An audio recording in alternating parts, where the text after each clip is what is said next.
Fit بیٹھتی ہے۔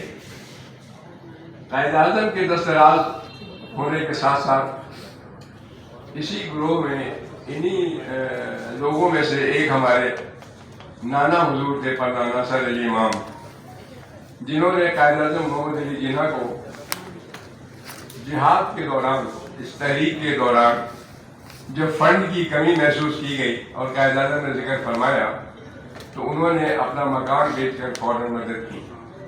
لہذا ان کا تاریخ میں ایک بہت بڑا مقام ہے۔ وہ بیرسٹر بھی تھے اور نہایت مشہور آدمی تھے۔ اب سوال یہ ہے کہ میں نے کیوں اس عہدے کو قبول کیا؟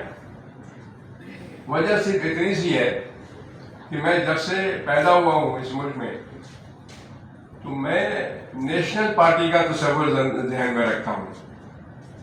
میں بلانس کرتا ہوں کراچی سے، کراچی کا پیدا ہوں، تو بہت سارے ایسے مواقع آئے کہ مجھے وہاں کی جو پارٹیاں بنی وجود میں آئیں، انہوں نے کئی بار مجھے کوشش کی کہ میں ان میں شامل ہو جاؤں، لیکن میں نے اس وقت بھی یہ کہا تھا کہ میں گروہی سیاست کا عادی نہیں ہوں۔